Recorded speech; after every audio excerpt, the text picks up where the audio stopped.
वो दिखा देगा, 5 दिखा देगा, होगा सारे।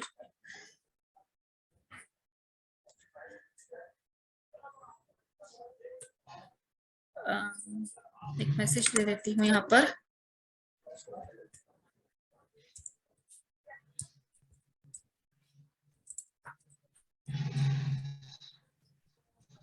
Hello ma'am. हाँ बोलिए। मैम ये मैम मैं थोड़ा लेट से आया था मैम, मेरा नेट चला गया था मैम, मैंने हाँ फिर अभी चार्ज करके आया मैम। मेरे को पता अच्छा, नहीं मैम अभी क्या हुआ, एक बार बता देती मैम। तो थ्रेड प्रायोरिटी वाला चल रहा है टॉपिक, ठीक है। प्रायोरिटी सेट करने के लिए दो मेथड होते हैं, मतलब सेट और गेट करने के लिए। एक होता है सेट प्रायोरिटी, और गेट उसको देखने के लिए कि मतलब क्या किसी पर्टिकुलर की प्रायोरिटी होगी किसी पर्टिकुलर थ्रेड की, तो गेट प्रायोरिटी मेथड होता है, ठीक है। तो दोनों मैंने इसमें यूज कर रखा है। थ्रेड प्रायोरिटी का अगर क्वेश्चन आता है प्रोग्राम में, एग्जाम में, तो आपको ये प्रोग्राम आप ये बना सकते हैं इसमें, ठीक है। दोनों इसमें सेट किया है, तो 1 to 10 तक हम कोई भी प्रायोरिटी सेट कर सकते हैं। जिसका 10 होगा प्रायोरिटी, यानी मतलब जिसका ज्यादा नंबर होगा उसकी प्रायोरिटी ज्यादा होगी, और जिसका कम नंबर होगा उसकी प्रायोरिटी कम होगी। प्रायोरिटी का मतलब है इंपॉर्टेंस, कि जिसकी प्रायोरिटी ज्यादा होगी ऑब्वियसली उसको पहले एग्जीक्यूट करने को दिया जाएगा, ठीक है। तो ये कंसेप्ट होता है, इसको सेव कर देती हूँ।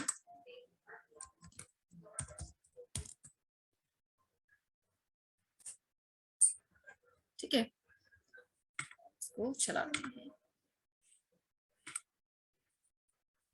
कुछ एरर वगैरह होगा तो खैर कंपाइलर बता ही देगा।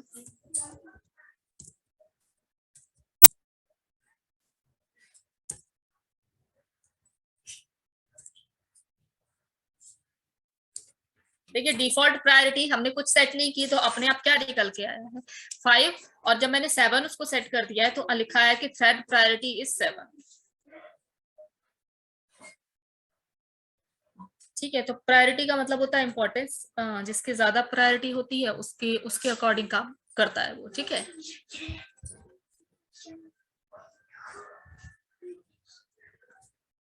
मेरा प्रोग्राम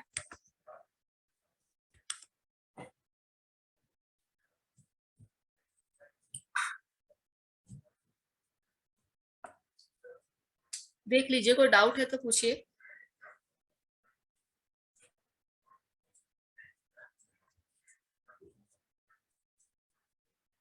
आ गया समझ में?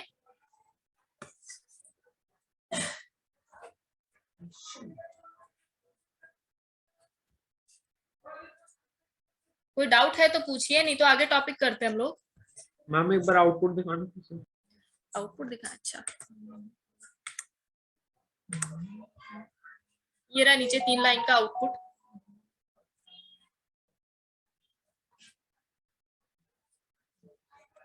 Okay ma'am. ठीक है, डिफॉल्ट प्रायोरिटी 5 होगी क्योंकि हमने पहले कुछ सेट नहीं किया।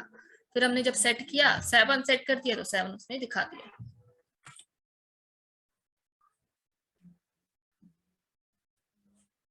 मैम मैम जैसे मैम अभी वो टाइमिंग हम दे रहे थे मैम, वो थ्रेड रन करा रहे थे, तो मैम क्या हाँ, कहते हैं, अभी मैम जैसे उनकी प्रायोरिटी अगर हम ज्यादा कर देंगे, मतलब हाँ, किसी एक डिफॉल्ट रन देंगे, किसी एक की 7 कर देंगे या 8 कर देंगे, हाँ, तो हाँ, उससे भी मैम वो इफेक्ट पड़ेगा क्या मैम, जैसे मैम पहले वो। चलेगा। देखिए बाद में तो लॉजिक उसी के हिसाब से चलेगा जैसे आप चलाए हैं। फर्स्ट टाइम स्टार्टिंग किसकी होगी ये आप सेट कर सकते हैं प्रायोरिटी के अकॉर्डिंग, अच्छा मैम। ठीक है। तो मैम प्रायोरिटी जिसका के, कम टाइम है अगर हम उसकी प्रायोरिटी बाद की सेट करें फिर। नहीं वो आपके लॉजिक से मतलब नहीं है। फर्स्ट टाइम वो उसी उसी के हिसाब से चलेगा जिस हिसाब से आपने प्रायोरिटी सेट की है। उसके बाद वो क्या लॉजिक चलाता है वो तो उसी के ऊपर है, ठीक है। फिर वो अपना अकॉर्डिंग चलता रहेगा कि 200 मिली सेकेंड है कि 500 मिली सेकेंड है। स्टार्टिंग आपने उसको करा दिए, दो आपके पास थ्रेड थे, एक T1 था एक T2 था थ्रेड। तो आपने अगर मान लीजिए T2 की को कॉलिंग बाद में कराया लेकिन उसकी प्रायोरिटी ज्यादा कर दी है, तो सेकेंड वाला थ्रेड पहले चल जाएगा। फिर चलेगा वो उसी हिसाब से कि मतलब रुकेगा वो 200 मिली सेकेंड के लिए ही, या अगर 500 मिली सेकेंड सेट की है तो 500 के लिए रुकेगा, वो उसी हिसाब से काम करेगा, ठीक है।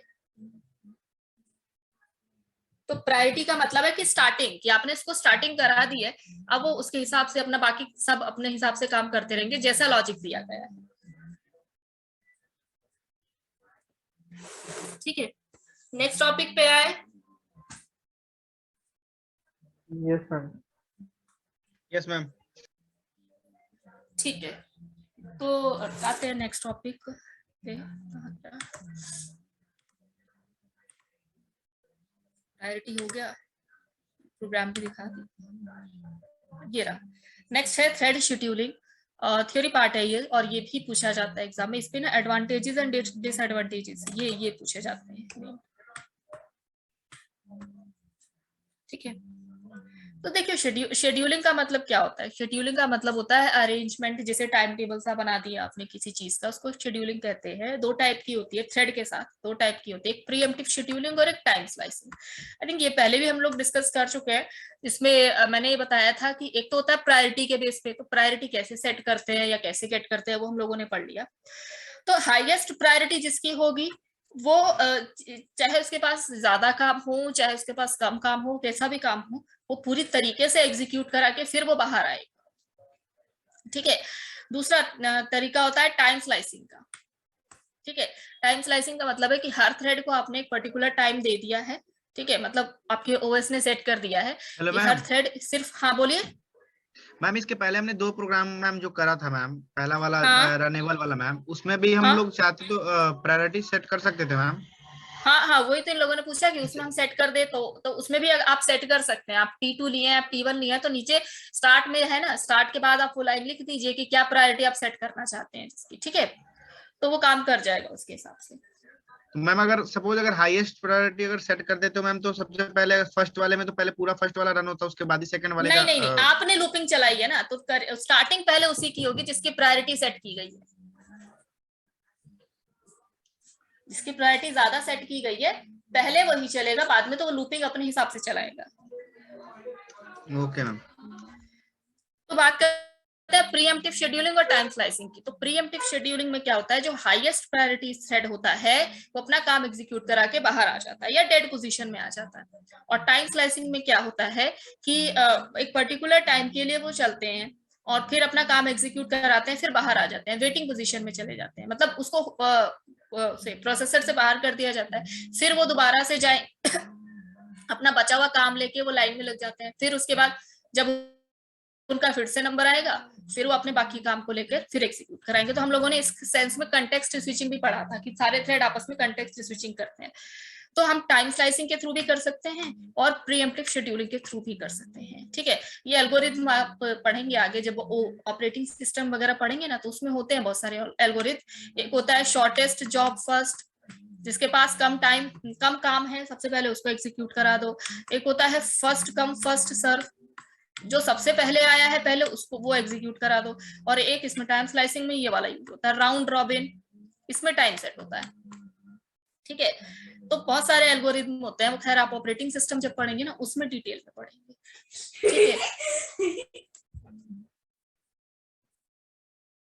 ठीक है।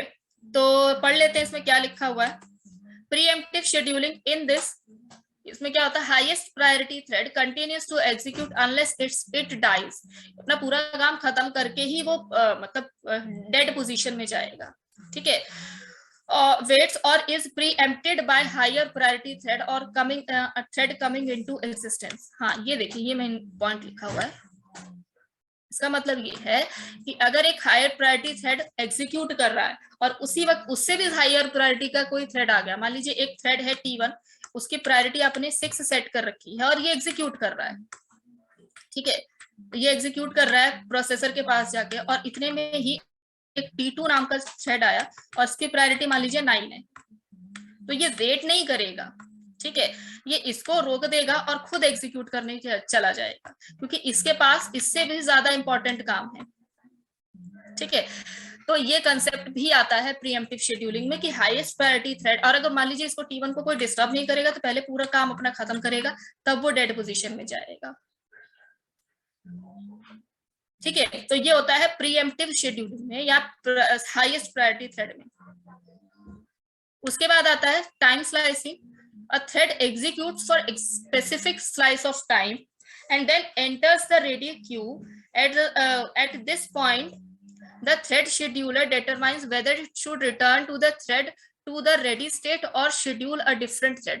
तो मतलब ये है कि इसको टाइम स्लाइसिंग में क्या होता है कि एक टाइम स्लाइसिंग में हर थ्रेड को एक पर्टिकुलर टाइम दे दिया, मान लीजिए सबको दे दिया 2 मिलीसेकंड कि प्रोसेसर को यूज करना है सबने, ठीक है, तो सब अपना यूज करेंगे। मान लीजिए इस वाले T1 के पास अगर 4 का टाइम है, 4 का काम है, मान लीजिए 4 मिलीसेकंड का काम है और ये टाइम इसको 2 मिलीसेकंड ही मिला है, तो इसको यहाँ पर रख दिया जाता है, एग्जीक्यूट करता है, बाहर निकाल के वापस से इसको लाइन में लगा दिया जाता है, ठीक है, फिर कोई दूसरा थ्रेड एग्जीक्यूट करेगा बीच में जो भी होगा। तो इस तरीके से एक पर्टिकुलर स्लाइस ऑफ टाइम के लिए ये अपना काम करते हैं, ठीक है। वही लिखा हुआ है कि अगर मान लीजिए एक ही थ्रेड है यहाँ पर, मान लीजिए T1 थ्रेड ही है, तो बाहर निकाल के वापस से उसको शेड्यूल करा दिया जाएगा, ठीक है, और नहीं तो किसी दूसरे थ्रेड को शेड्यूल करा दिया जाएगा कि वो प्रोसेसर को यूज करे। ओके, तो इस तरीके से दोनों यूज होते हैं, मतलब या तो टाइम स्लाइसिंग के अकॉर्डिंग आपका ओएस सेट होता है या प्रीएम्प्टिव के अकॉर्डिंग, यानी प्रायोरिटी के हाईएस्ट प्रायोरिटी के अकॉर्डिंग आपका वो ओएस का ऑपरेटिंग सिस्टम का लॉजिक लगा हुआ होता है, ठीक है। लेकिन ऑब्वियसली हमें बाहर से नहीं पता चलेगा क्योंकि दोनों ही अपने सेंस में फास्ट काम करते हैं, ठीक है। नीचे लिखा है बोथ ऑफ दीज, ये पूछा जाता है एग्जाम में, एडवांटेजेस एंड डिसएडवांटेजेस, ठीक है। इसमें लिखा है कि दोनों अप्रोचेस के ही अपने एडवांटेजेस हैं और अपने ही डिसएडवांटेजेस हैं। Preemptive scheduling is more predictable, however its disadvantages that a higher priority thread could execute forever, preventing lower priority thread from executing. इसका मतलब ये है कि प्रीएम्प्टिव शेड्यूलिंग, चलिए हमें पता है कि अब यही जाएगा, जिसकी प्रायोरिटी ज्यादा है वही जाएगा एग्जीक्यूट करने के लिए, ठीक है। लेकिन एक सेल्फिशनेस आ जाती है प्रीएम्प्टिव शेड्यूलिंग में कि जिसकी प्रायोरिटी ज्यादा है वही पूरी तरीके से प्रोसेसर को यूज करेगा, बाकी सारे वेट करते रह जाएंगे। तो ये उसमें लिखा हुआ है, ठीक है, कि its disadvantage is that it is that a higher priority thread could execute forever, preventing lower priority thread from executing, ठीक है। तो ये लिखा हुआ है। वहीं अगर हम देखें टाइम स्लाइसिंग को, तो उसके अंदर ऐसा कुछ सेल्फिशनेस नहीं होता है, ये लिखा हुआ है नेक्स्ट पॉइंट पे, ये रहा, इसके अंदर कुछ ऐसा सेल्फिशनेस नहीं होता है, ये सेल्फिश थ्रेड नहीं होता है, ओके। और मतलब सेल्फिश का कंसेप्ट नहीं लगाता है यहाँ पर, सबके सब जिसकी भी प्रायोरिटी चाहे जितनी भी हो, सब लाइन में लगे हुए हैं, सबके सब, और जब उसका नंबर आएगा, मान लीजिए एक T1 है, ठीक है, एक T2 है थ्रेड, एक T3 है, ऐसे ये T2 है और एक T3 है, ठीक है। प्रोसेसर में एग्जीक्यूट कर रहे हैं दोनों, सबको टाइम मिला हुआ, टाइम स्लाइसिंग की बात कर रहे हैं, सबको टाइम मिला हुआ। लेकिन मान लीजिए इसकी प्रायोरिटी 6 है, इसकी कुछ रख देते हैं, इसकी प्रायोरिटी 9 है, तो प्रायोरिटी तो T3 की ज्यादा हो गई। लेकिन अगर आपके सिस्टम में एल्गो लगा हुआ है टाइम स्लाइसिंग वाला, तो 9 थ्रेड वाला भी वेट करते रह जाएगा, जबकि T1 जिसकी 6 प्रायोरिटी है वो अपने आप को एग्जीक्यूट करा जाएगा, ठीक है। तो टाइम स्लाइसिंग में ये लिखा गया है कि ये इसमें सेल्फिश थ्रेड का कंसेप्ट नहीं आता है, जबकि प्रायोरिटी वाले में, भाई प्रायोरिटी वाले में क्या, इसकी 6 प्रायोरिटी है, और आपका एल्गो, अगर आपकी ओएस का एल्गो अगर प्रायोरिटी बेस्ड सेट है और 9 प्रायोरिटी वाला आ गया, तो वो इसको ही बीच में इंटरप्ट कर देगा और रोक देगा कि T1 को रोक दिया जाएगा, वो अपना काम रोक के फिर बाहर आएगा, फिर T3 एग्जीक्यूट करने चला जाएगा।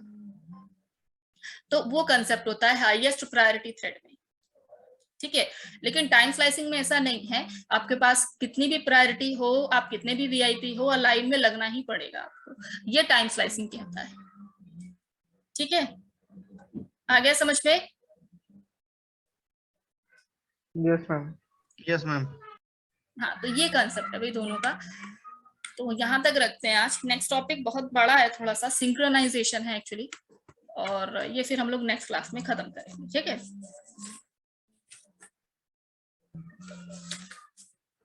और सिंक्रोनाइजेशन की बात खत्म ही है, टॉपिक मतलब मल्टी थ्रेडिंग खत्म हो जाएगा, ठीक है। तो इतना ही रखते हैं आज,